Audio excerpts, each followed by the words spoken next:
Pathfinder Recap numero uno.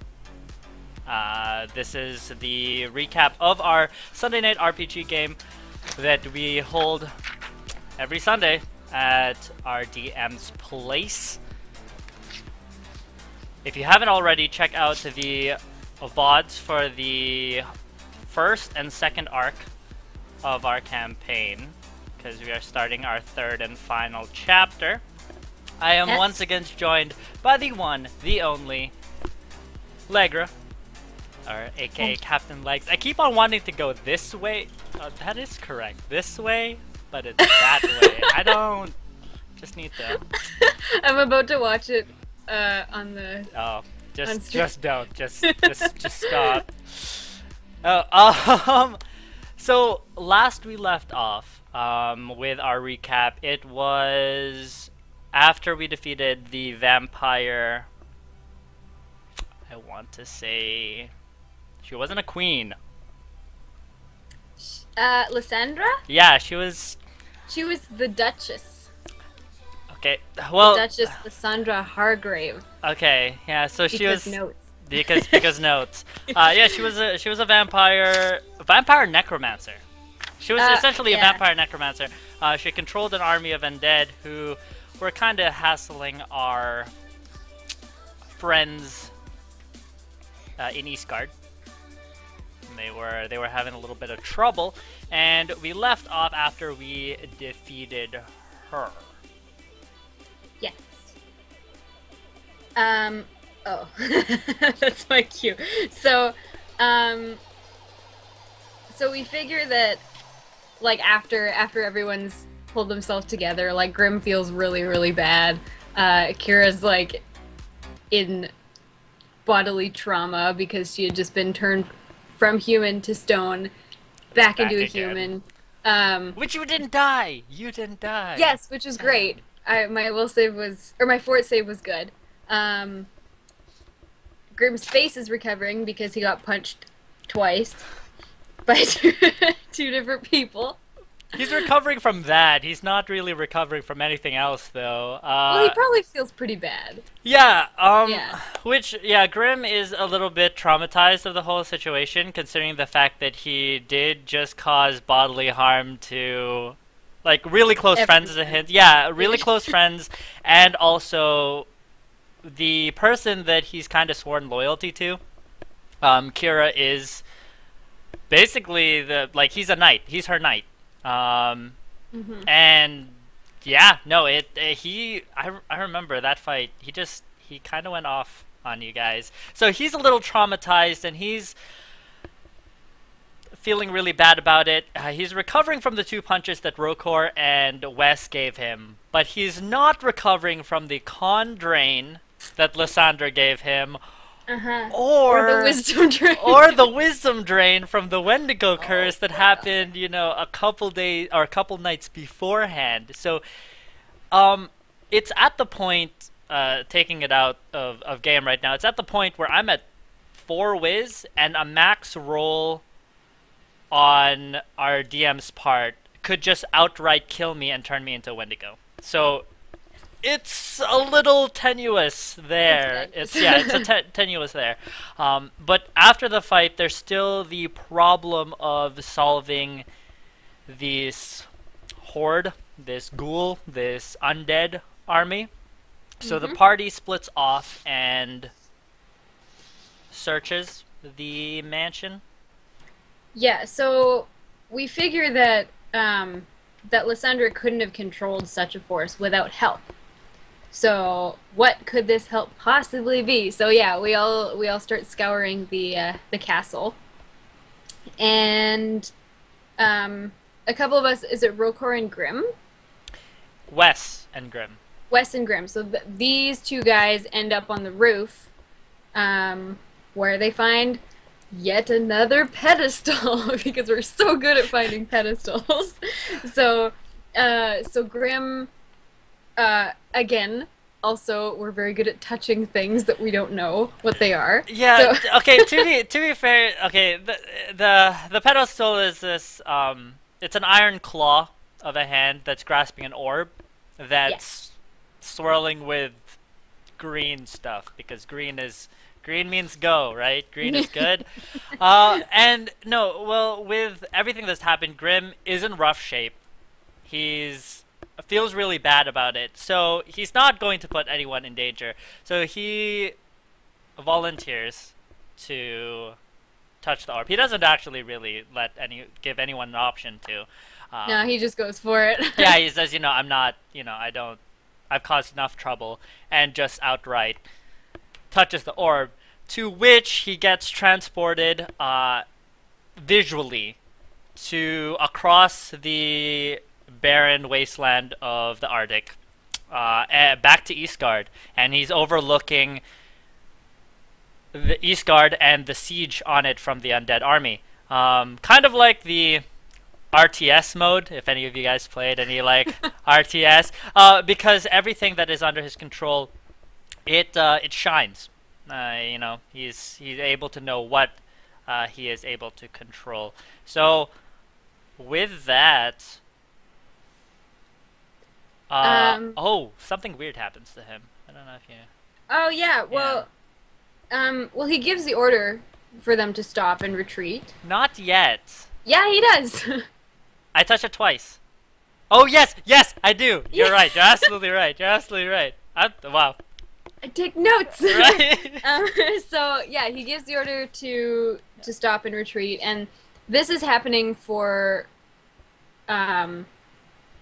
like we don't know what's going on. Obviously, we're just watching him stand there with his hand on the globe, and his eyes have clouded over, and these black veins start creeping up across, like, over his eyes, like Neji style, and all up his arms and stuff, and he looks very creepy and like sinister, and we're like, well, this is pretty weird. So Rokar is like inches from slicing my head off. Oh yeah, Rokar definitely goes for a weapon. So Grim takes his hand off the globe, and immediately he goes back to normal. He looks like a normal human being, which is good. So does he tell us what he did? What happened? Yes. He says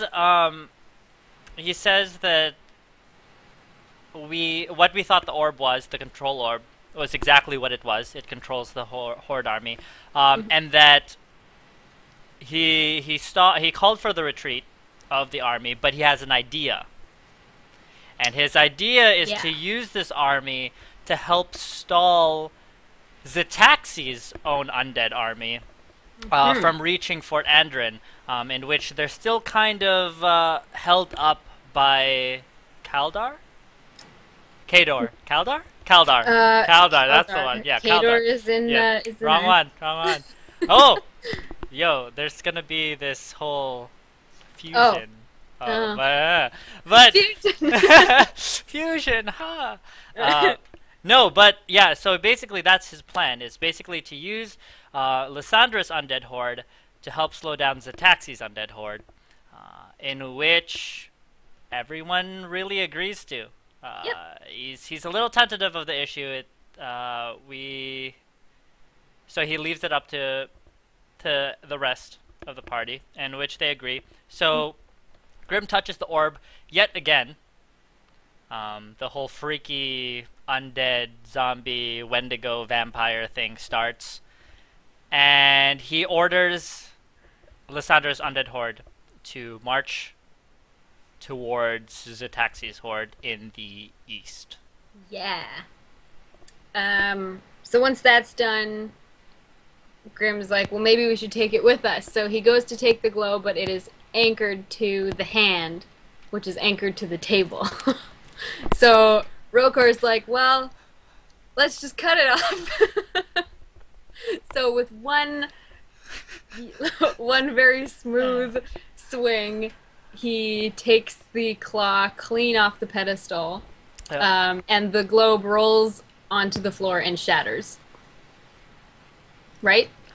It turns dark. It turns dark. And then he's like, oh, yeah, well, whatever. Yeah. And then he's like, well, I guess it doesn't work. Yeah. Yeah. It's not going to work. So, yeah, he shatters it and poison but not poison starts spilling out of it. Yeah. Just murky stuff that Yes, we don't so. want to touch. Yeah. So yeah, and with that, it's basically all the ghouls from inside the mountains spill out, and it looks like they are still following the last order given to them, despite the control orb being destroyed. So all is well for now. For now. I feel like Except for now. Grim realizes that we have no teleportation scrolls left. We don't. And I was checking my inventory before this session, just in case I could weasel my way into. No, it's not. I had expected it to have enough teleportation scrolls to go to Eastgard, and then do whatever we have to do, and then we can just grab another teleportation from Eastgard. Yeah. It's not my fault. But anyway, we do find one in the castle, which Kira uses to teleport everyone back to Eastgard because Grim is in rough shape and can't even use a scroll at this point. Like that's how bad he is right now. And Wes wanted to stay the night. Well, to be fair, that was before. He didn't know Grim's situation because Grim's been he's kind of battered, and everyone kind of assumes like that's just from all the fighting, but there's something more. It ain't. Yeah, he's and I was asking like how wisdom damage kind of like role plays out because we were a little lost, but Grim was just out of it. Like he's just out of it, and he's just not all there. And like he's pale, he's weak because of the con damage, and he's just out of it.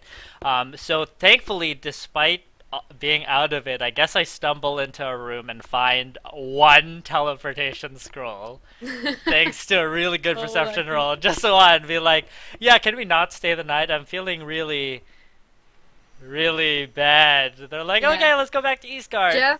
Jeff got a kick out of this. The fact that we didn't have any teleportation scrolls. He was giggling. Yeah, if you guys watched on Sunday, yeah. He had a great laugh. He had fantastic. Just maniacally, and it was very sad. So anyway, so we teleport back to Eastgard.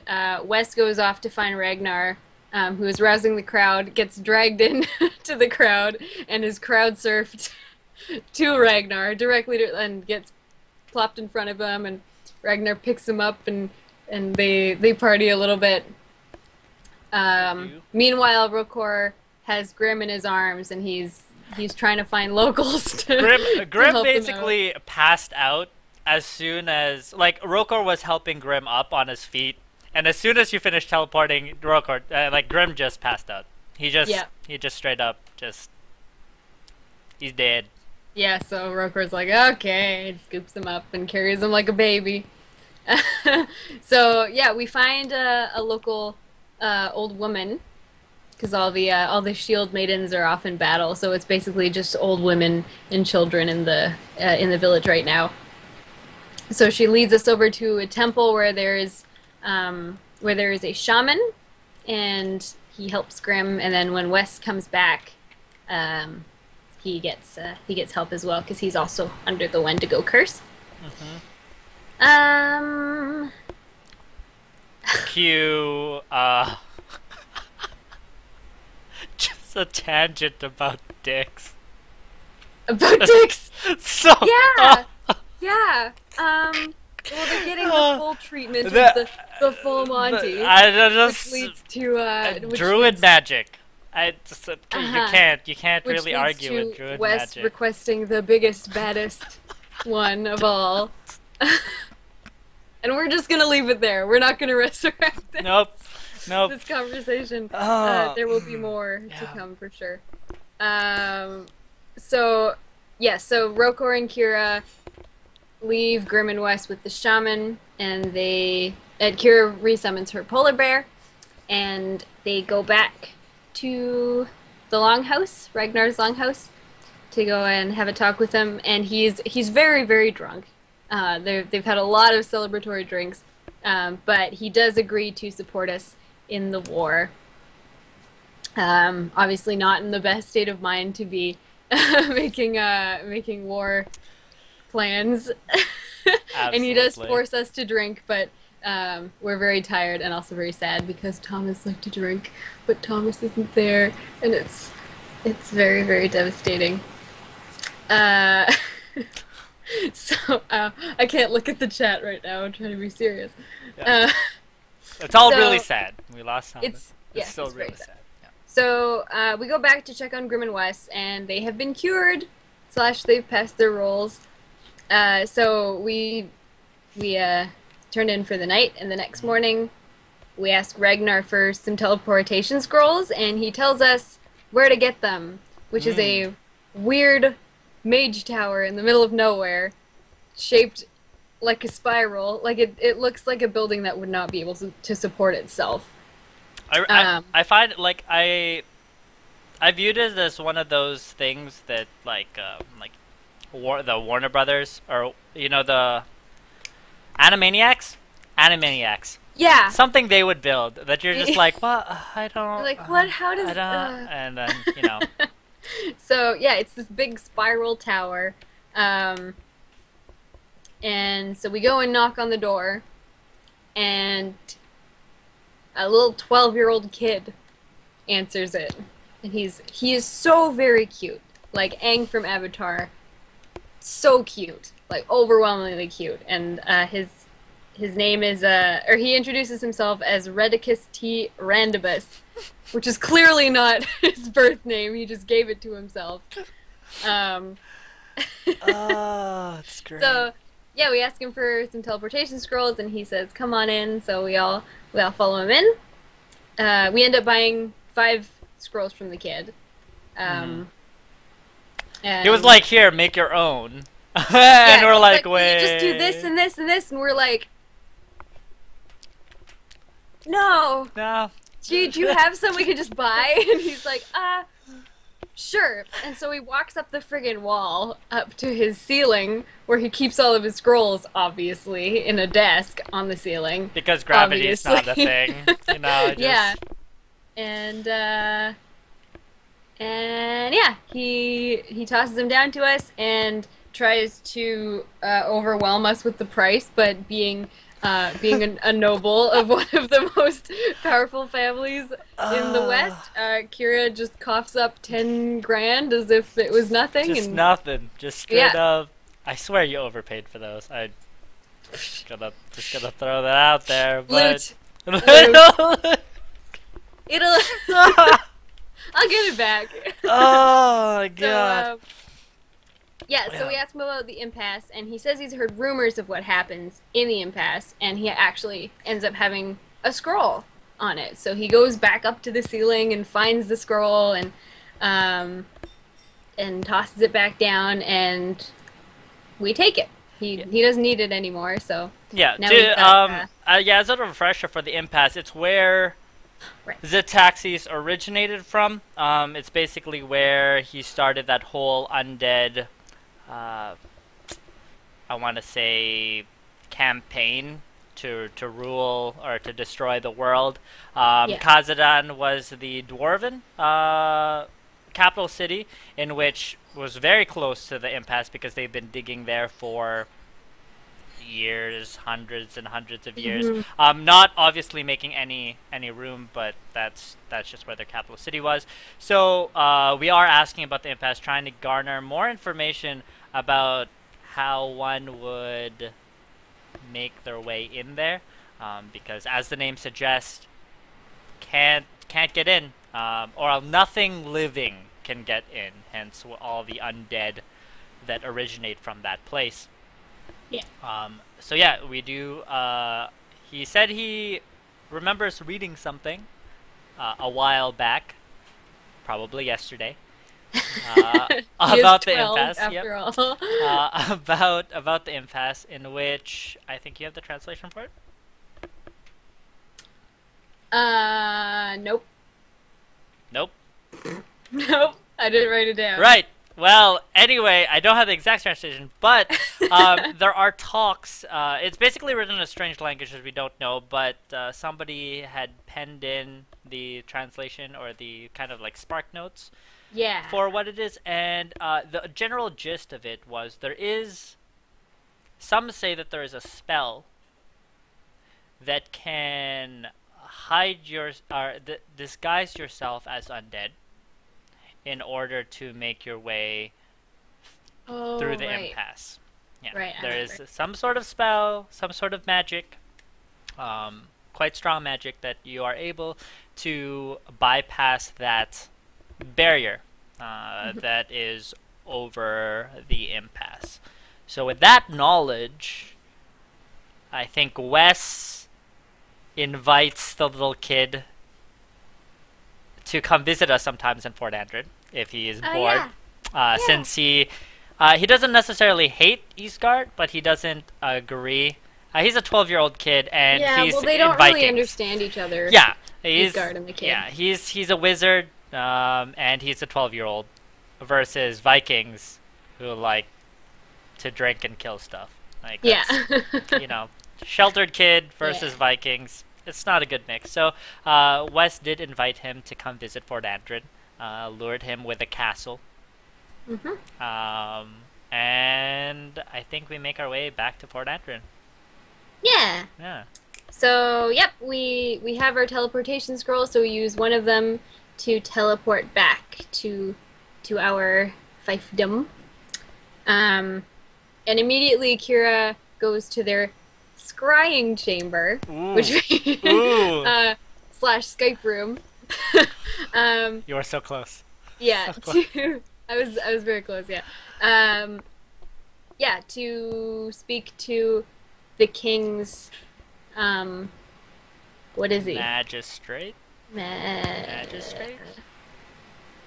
Magic dude. God damn it. Yeah. So Yanis, who is a very respected advisor to the king, and yes, a magus. So Kira asks him, because she's very worried about Thomas. So she asks him if it's possible to bring someone back from a plane that you may or may not know which plane they're on.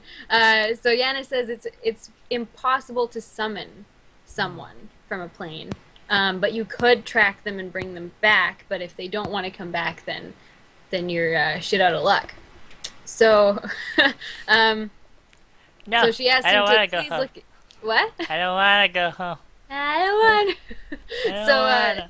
So she asked Yanis to go and look into it, and he said he would, and we'll get back to her in a few days. And Wes gets forgotten in the Skype call. Yep. And then gets promptly remembered after reminding Yanis that he has been forgotten. Yeah. So, yeah, they go to the throne room. There's a lot of business to take care of. They have been away for a while. They're... Who is he? You can do it. Jacob Samuelson. Our mayor? He is a mayor, but he's a counselor? Counselor. He's part of our council. I'm gonna say counselor. Go with it. Just roll with it. Yeah, so Counselor Jacob Samuelson, that sounds right. He's giving us an update as we're walking to the throne room. There's been a lot going on. A lot of people have a lot of requests for Kira, so she needs to hear them out ASAP. There are also some visitors from afar who are hoping to speak with her as well. She turns into Khaleesi. Pretty much, yeah. Just sitting there in the people asking stuff of her all day long. So they get to the throne room, and there are two people that stand out to her right away. And there's an Alukir man and a Maserati man. Not a Maserati, not a car. A guy from Almazar, from Mazarad. He just woke up in a Maserati. So, okay. Anyway. Yeah, anyway, so... oh, I got a counselor. Yeah, I was worried about the counselor. Okay, so the Maserati man, first and foremost, is there with two guards. They are dressed in and Mazarad clothing. They have really ornate scimitars. His guards have, shields and more practical spears. And his name is Rasha Albani. There you go. I got Rasha down. I didn't know how to read the last part, even though it's my writing. Yeah. And yeah. The Alakir man. Yes. The Alakir man is Chief Makau Yakula of Tribe Yakula. Oh yeah. Oh yeah. So he lets the Mazarad. Actually, before these guys talk, the counselor lets Kira know that a letter has arrived. A very mysterious letter delivered by a very mysterious person. So he hands it to her. She asks for it, and he hands it to her, and she skims over it while dealing with the peasants. Well, not the actual. Yeah. Yeah. So. Yeah. You want to park? Yeah. Okay. Give it. Yeah. Yeah. Sure. Yes. Yes. Yeah. So the council, while the council is prioritizing and going through, so kind of getting everyone to line up, Kira's skimming over the letter, which we will read after, because no one else read it except for Kira until the end. So the Maserati guy goes first, says that Almazar is engulfed by a huge sandstorm, and they are completely powerless to escape it. I'm trying so hard. I'm trying so hard! Why? Yes. Powerless. Oh, powerless. So yeah, he's just wanting our help because, like, Almazar is 100% in with their armies, and they're totally ready to come to our aid, but they can't, because they can't get out of their own country. So they ask us if we can help lift the curse, and we say we will certainly try. And the guy will be staying and consulting while we try and figure out what's going on there. Yeah. On top of that, one of the biggest reasons too is that their caravans have been getting attacked more often by bandits, and they feel like there are, along with the sandstorms that's kind of trapping. Are you okay? I can't. I can't. Okay. Along with the sandstorms that's trapping them in Mazarad, they're noticing stranger magics that these bandits are using. So they feel like there is a connection between some unholy powers, probably necromantic powers, that the bandits or these, low-class bandits are now becoming a big threat because of it. So that's kind of all compounded onto this mysterious magical sandstorm that has engulfed the place. And they are powerless. It's a week-long DJ Malachi festival. Yeah. I swear, they'll deal with it in a week. DJ Malachi is finally out of the underground. That's it. They'll deal with it in a week after the festival's over. When the hangover hits. Yeah, pretty much.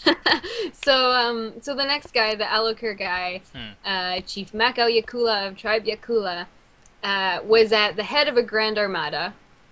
The only ship that made it was his ship.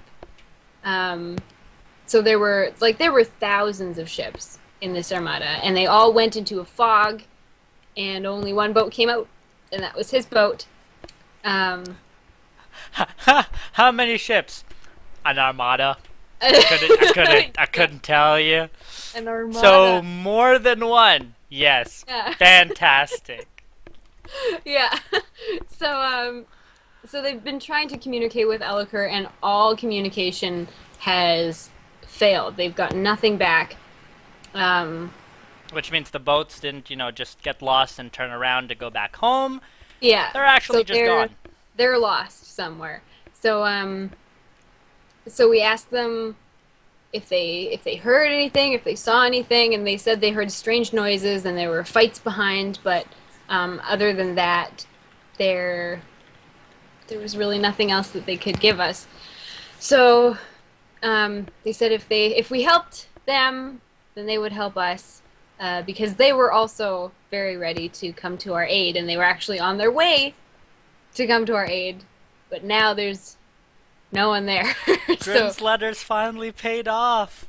So now we gotta figure out what's going on. Yes. So. On that note as well, added, there have been some strange piracies that's happened in the something islands.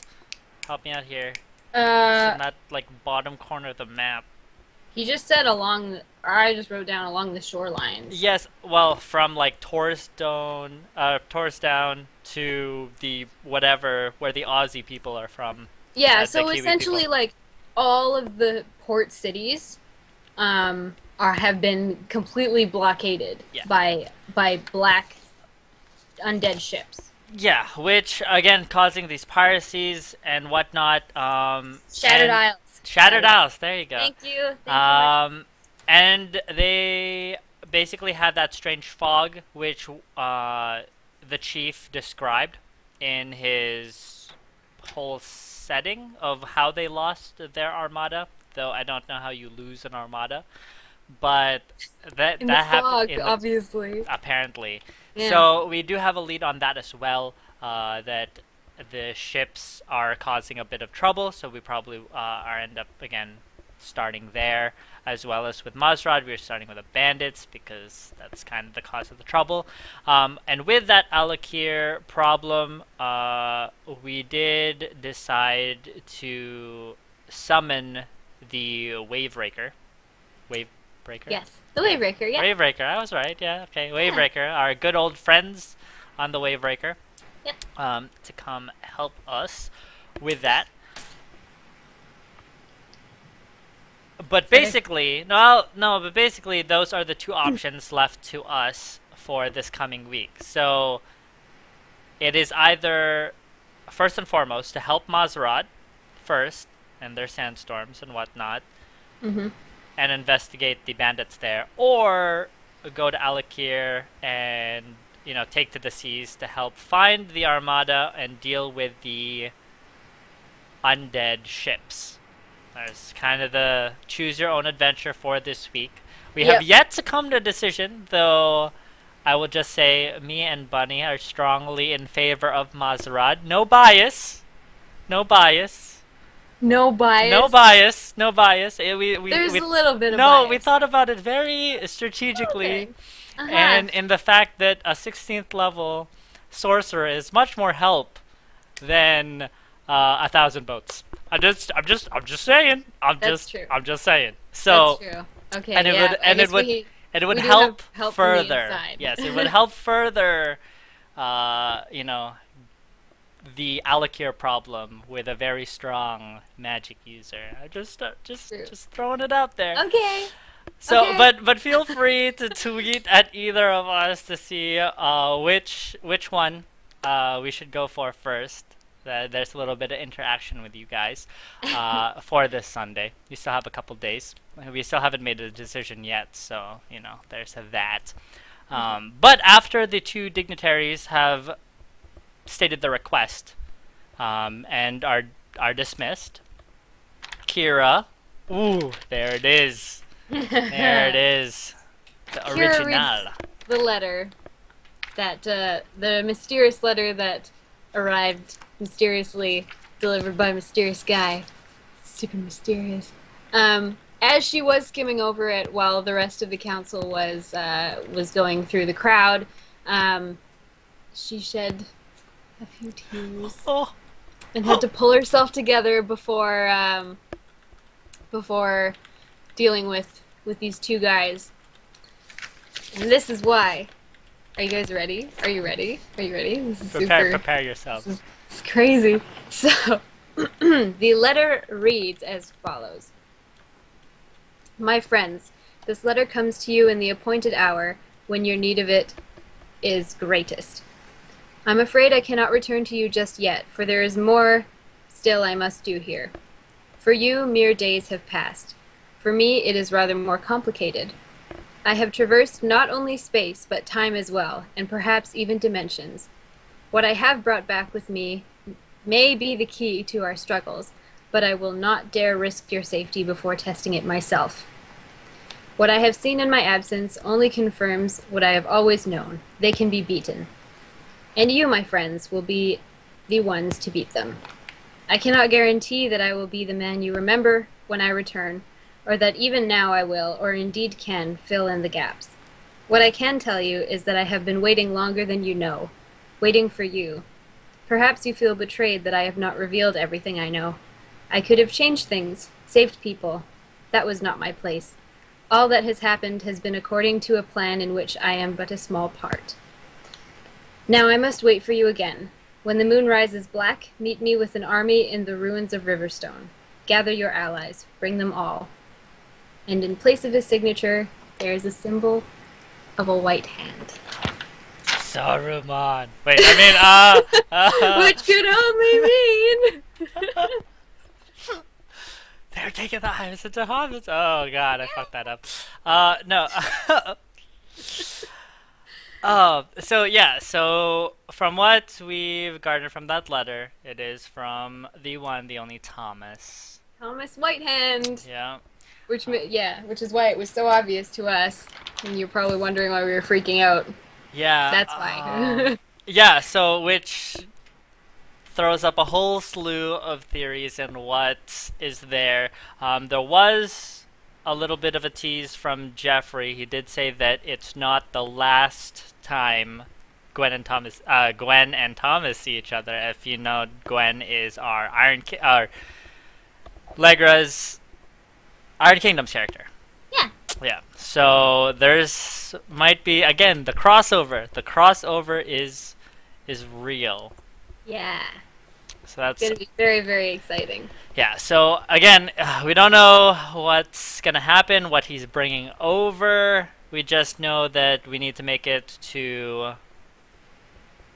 Well, we need to get an army first, and make it to. Where is it again?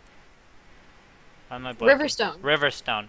Which is where it all started.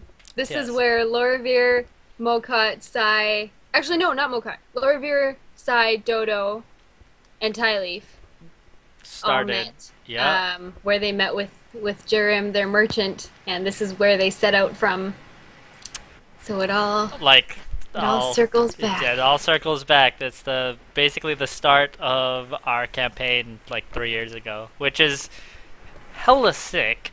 And with that said, the little tease that I got from Jeffrey, because he was asking a little bit of questions, speaking of armies, we did a little bit of army battles. He asked me about this too. Yeah, he did.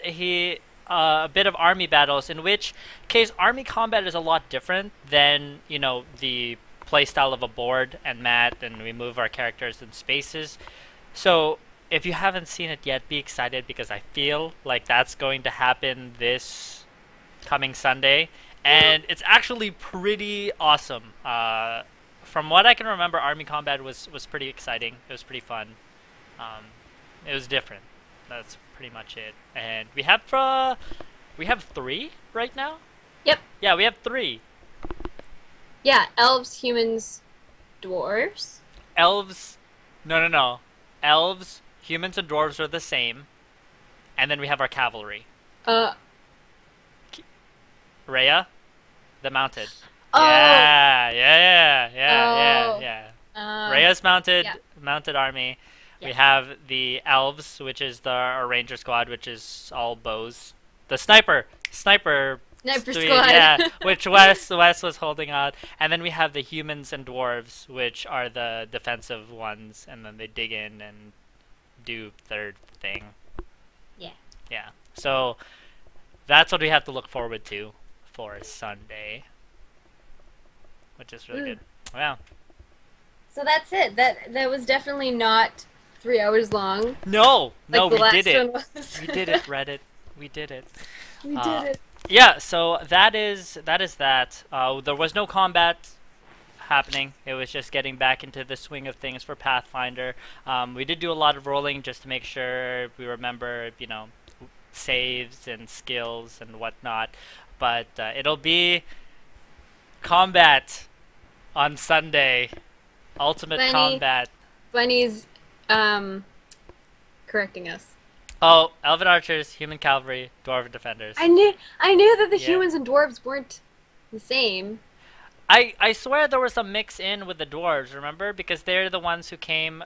They're the sailors in that port town, in that marine town. They were refugees from Kazadon. And then there were refugees from the Life Tree, and they're mixed in there. They're not all dwarves. There are men mixed in there because that's. But no, we got the army sheets way before the attack on the life tree. Did Way we? before. Okay, I'm not gonna argue, but I still think there's humans mixed in with that dwarven defenders. I'm just saying. Okay. I'm just saying. 12. 12 is still. That's still a lottle. A lot It's like a little, but a lot. There are dozens of us. One One dozen. dozen. There's still a dozens. To make Yeah. it sound good. Yeah, with that said, guys, that is it for the recap. Make sure to tune in on Sunday, where we continue our Pathfinder campaign. To finish this off, we're going strong. We're starting this one off strong, and it can only get better. So stay tuned. We have this again. We keep on teasing